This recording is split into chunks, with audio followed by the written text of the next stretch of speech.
Why is fighting public corruption so important to you? Well, public corruption is the top priority of the FBI in terms of criminal matters. And obviously, fighting terrorism is our #1 priority. But when it comes to fighting criminal matters, public corruption is the #1 goal of the FBI. The reason it's important is because if you have public officials that betray the trust of citizens, the whole fabric of society comes apart. You can't rely on services being provided in an honest fashion. You can't rely on whatever the service may be, police, fire, the mayor's office, whatever it happens to be. So we devote the resources that we have to those things and to fighting public corruption. It's our #1 goal. Why it's important, I think, was borne out in this case when you see people that are victimized from all walks of life, people that pay taxes, people that rely on city services, people that have bid on contracts, that want to do a good job for the city, but maybe they get beat out by somebody else who's willing to pay a bribe, that sort of thing. If those components of society aren't dealing with a level playing field, then it all falls apart. Why is this something that you want to focus on? Yes, I think it's a terrible thing when public officials betray the public trust. I think that's the worst thing you could do as a public official, and particularly as an elected official, when the people have chosen you as their representative, they put their faith in you, and you have the opportunity to do so much good if you chose to do that. And people that make choices for their own personal devices, I think, are particularly offensive. This was obviously a very complicated, very lengthy case. What drives you to pursue something like this? Well, I think it's,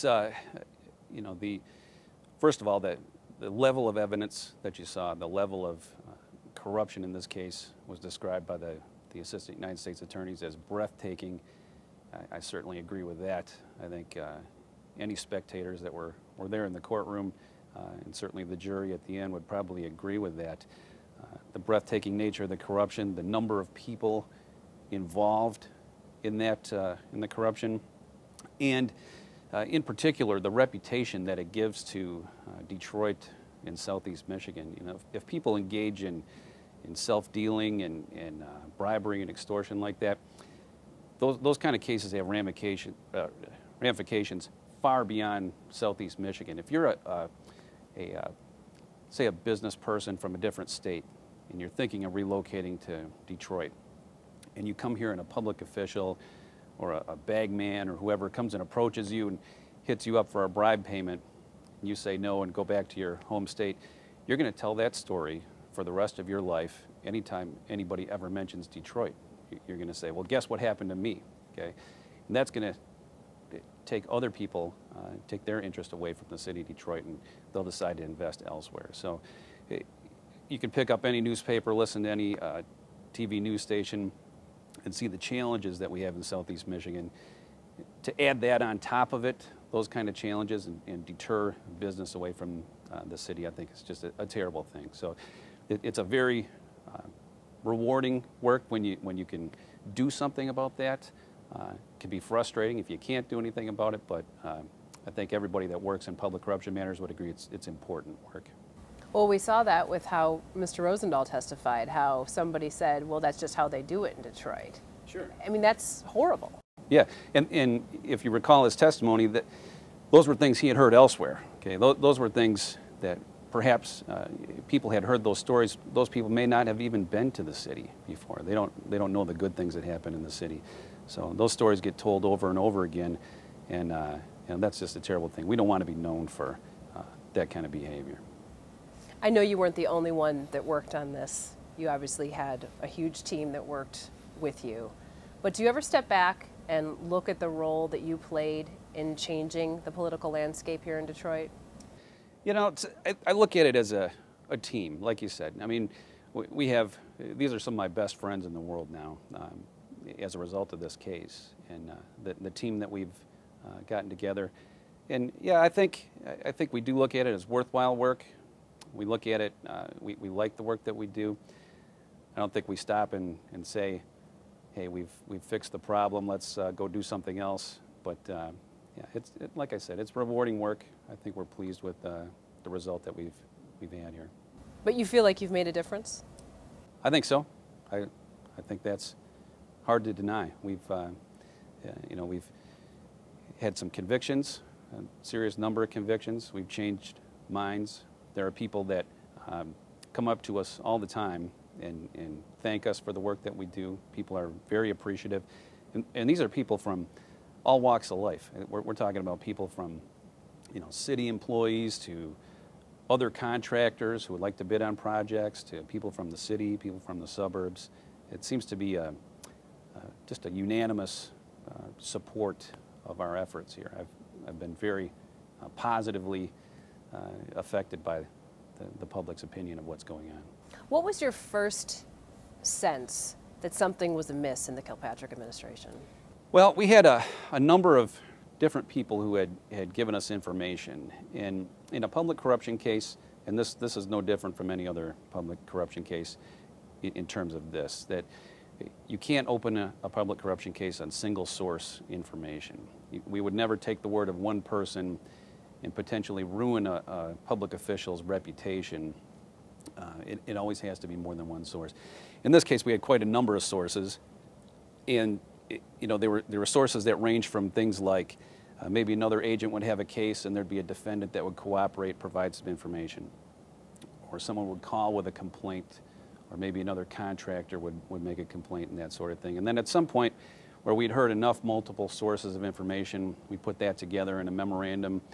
We had meetings at the highest levels of the United States Attorney's Office, and then they decide that if a case can be proven beyond a reasonable doubt, if the evidence bears that out in the investigation, then we're willing to go forward. So once you have multiple sources and you have the United States Attorney's Office agree that they're willing to prosecute, then we open a case, and that's what we did. Was there a mentality that was a problem for you as an investigator? Yeah, there is on the part of some people. And I've seen local politicos or different people go on television news programs to sometimes sort of be the counterpoint to law enforcement, and they talk about anti-snitching, and you should just let the FBI do their work. This is the FBI's job. Let them lock people up.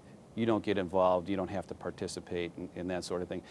Nothing could be further from the truth. That is an absolutely ridiculous way of looking at the world. And it's a very un-American way of looking at the world. We live in a country where we have tremendous freedoms in this country.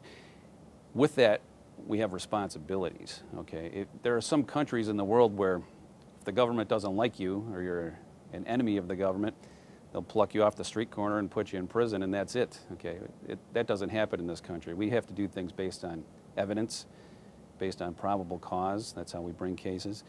And in order to do that, we need people to pick up the telephone. You can't assume that the FBI is just going to tap everyone's telephone and indict people. The way we tap people's telephones, if indeed we do go that route, is because we've talked to folks who've given us information that we put into an affidavit, and we get a court order. Okay, all those things take the cooperation of the people in Southeast Michigan. And without that, we have nothing. There is no case that's ever going to be brought against a public official if people don't pick up the telephone and call the FBI. Is there a reason you only wiretap Bernard and not the other targets? Yes, you have to, like I just said, you have to have probable cause. And the law is, it's not just that you have to have probable cause that somebody's committing a crime. You have to have probable cause that they're committing a crime using that particular telephone to commit one of the crimes that's mentioned in the wiretapping statute. So, it's not a matter of, well, we know this person is committing crimes and they have a telephone. That won't get it. Okay? You have to have probable cause that that particular person is using that phone before you can do that. So, and we didn't have that evidence on anybody except Bernard Kilpatrick at the time that we had those wiretapping orders. How challenging was it for you and the other agents in the case to wade through all of those text messages and put them into some sort of sense for the jury? It started out, we had probably 400,000 text messages, and we put them into a database that was able to be searched in the United States Attorney's Office. And then we had teams of people that included paralegals at the United States Attorney's Office, my law enforcement partners from EPA and IRS and some FBI agents, and even some retired FBI agents that we hired back to help us with this. And they reviewed the text messages in their entirety. Some people worked on them, you know, just one after the other. They'd take a particular person and start at the beginning and flag the ones that they thought were the most important. And then other times, you know, I might be out on the street, do an interview, and learn something that was useful for the case, and we do targeted searches to see if there are any text messages that backed up what a particular witness had said. So there are sort of two different ways of approaching it. One is laborious, one at a time, going through all 400,000, and the other is sort of a shortcut. Hey, we heard about this particular scenario. Are there any text messages that would help us with this? And we would search those. Were you just sort of stunned at times with what you were reading? I think so. In some cases, you know, there would be times where you know, you'd read a text message and just scratch your head and think, why would somebody put that in a text message? And we'd call our partners and say, hey, guess what I got? You know, it'd be one of those eureka type moments where you find something that's really valuable and end up being an exhibit someday. And then after a while, I think you just sort of get used to the level of what you're seeing and start making decisions about, all right, what's the most useful here? What can we do without? How can we trim this down into an indictment? And how can we keep the indictment so that it's only going to be a 4-month trial and not a 4-year trial, for example? We had to make some decisions on where to cut. How did you pare it down? Well, we had some very experienced assistant United States attorneys on this case. You saw their work at trial. The work that you saw at trial is a tiny percentage of the work that they did on this case. And in fact, most of the work, if you were to see a chart of what they did, involved the pretrial preparation and how they decided what was important and what wasn't, and what we were going to pursue an indictment on and that sort of thing. So basically it was the decisions of the assistant United States attorneys to determine what was most likely to result in a conviction at trial and what was the most important. What was your biggest fear during the trial? Well, I had several fears. I had your fear as a case agent is that you're going to have an empty witness chair and a witness hadn't shown up, and you're going to have 12 people sitting there expecting you to present something and have nothing. Okay, I've had cases in my career where that's happened, and you do everything you can to avoid that. So what we did in this case was double and triple and quadruple book, and so the witnesses that you saw on the witness stand in some cases had been sitting there in our waiting room for about 5 days, some even a little bit longer. Those are sort of the day-to-day nuts and bolts things that you'll worry about as a case agent. And then I think ultimately, I guess the ultimate fear is that perhaps a jury might not find it persuasive, and your work might not result in any convictions, but as we know from last week, that didn't happen. So, did you have a moment where you were really worried? I really didn't. I felt very confident in the evidence, and as did all my law enforcement partners. Anybody that says they know what a jury's going to do is fooling you. So I suppose there's always the unanswered question, but you know, I was there for the selection of the jury. I'm sure you were too. I know you were there every day, and they seem like very reasonable, very sensible people. And as we went through the case, you could see that our confidence in the selections that people made during the jury selection process, we were right on. There were people, if you can imagine, people that had been on a jury for 6 months almost, and they're still raising their hands and saying, could you slow down? I need to get these notes down, or could we see this exhibit again? I mean, most people under those circumstances are going to get it over with, you know, after that number of months in trial. So really, I did think, as we were going through it, I felt that the evidence was presented in the way that I saw it, that it was, the witnesses were very thorough. The assistant United States attorneys did a fantastic job trying the case. And I thought their closing arguments were just brilliant. And I thought a reasonable person would come to that conclusion, and I think that's what happened here. I think the jurors, I can't thank them enough for their service, and I think that's exactly what happened.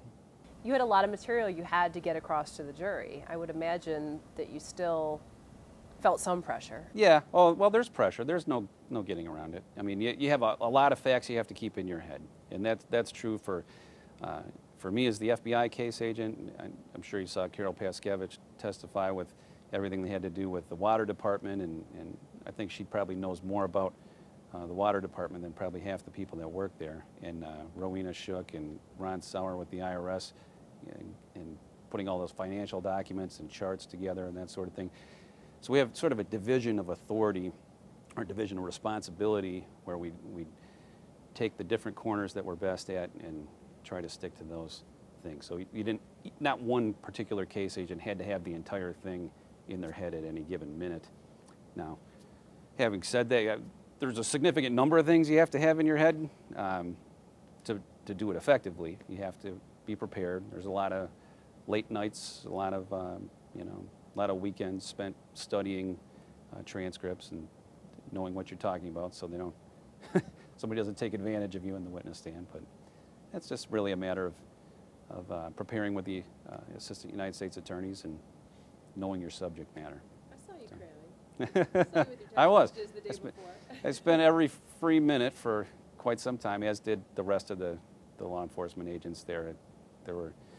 We would email and call each other late at night, and many times the night before as we're going over things, and everyone else takes a break.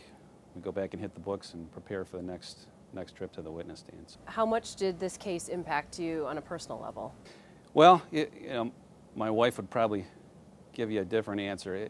For the case agents and the assistant United States attorneys, it impacts you personally because you got to shelve everything for a number of months. And it's actually a number of months before the beginning of the trial too. You want to start the trial prepared, so it's for a number of months beforehand. You give up nights and weekends and that sort of thing.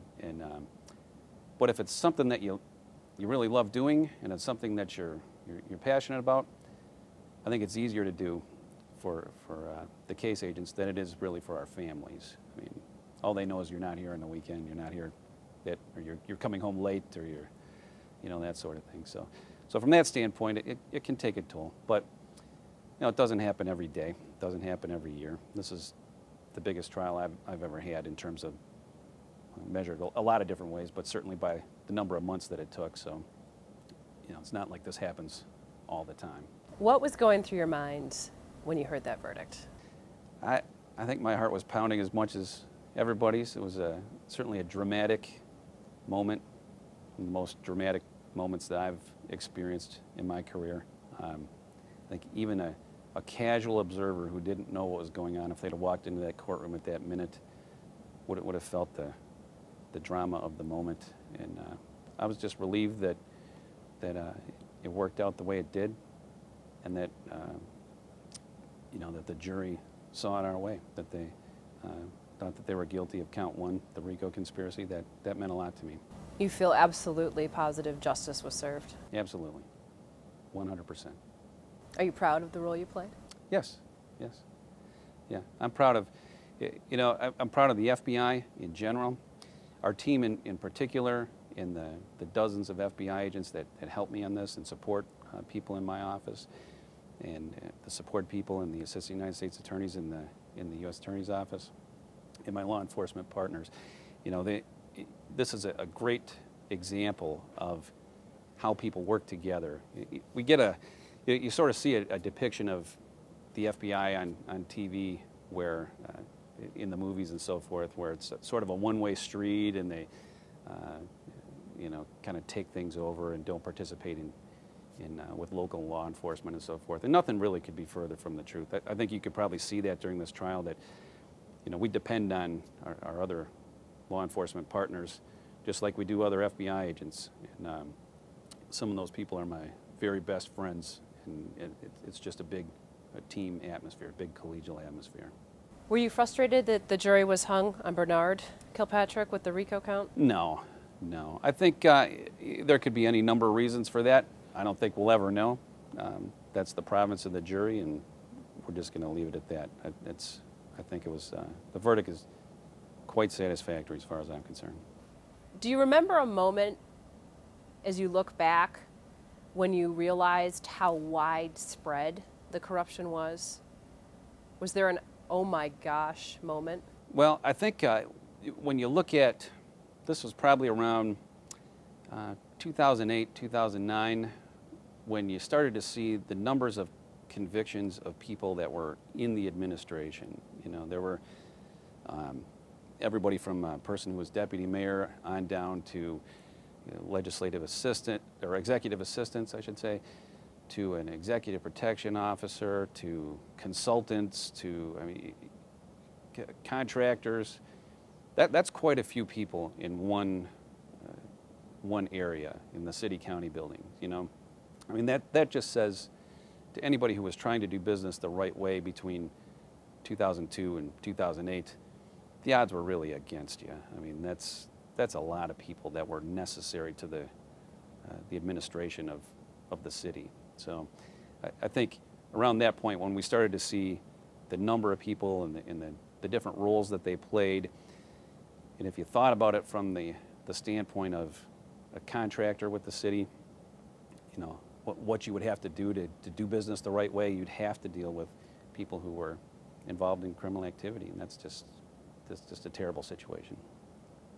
But you could see that it had spread throughout City Hall. I mean, it Sure. became apparent to you. Yes, and you know, that people were sort of feeding off each other's corruption, that there was, you know, a sort of a sense of, it'll be okay if I do this because so-and-so is doing that, and then in the end, a collection of people get convicted. And, you know, that's what we call, in the FBI, we call that systemic corruption. That's one of the times when the FBI and the U.S. Attorney's Office gets involved, is when things are systemic. It may not be just one person. It's where the whole system is falling apart. You have people at every level that are involved in it. And yeah, that was a sobering time when you realize that you know, all these people are participating, and certainly something we're going to have to do something about. One of the jurors, I believe, in the questioning said some of the things made her stomach turn. Did you have moments like that? Sure. Yes. Yes. There were witnesses that I felt were very much taken advantage of, and you know, and they talked about, you know, having to give money and so forth, and I think that's a terrible thing. I had met some just terrific people. We'd interviewed hundreds of people in this case, and I met people from all walks of life. Some of them are very interesting people, and the upbringing that they've had, and the places where they come from, and you know, when they talk about coming here and being financially ruined because they didn't participate in a pay-to-play system, or, you know, they lost their business, or they couldn't get a contract because they weren't willing to pay, or they weren't in a certain group of favored contractors. You know, that's what's most offensive to me. Some of those there's some great people, some fantastic people. They're probably watching us right now, thinking I'm one of those. It's a terrible thing that you know, people who put their heart and soul into their life's work should be able to get the benefit of the city contracting, and contracts that are actually supposed to be reserved for Detroit businesses, and in some cases they just weren't.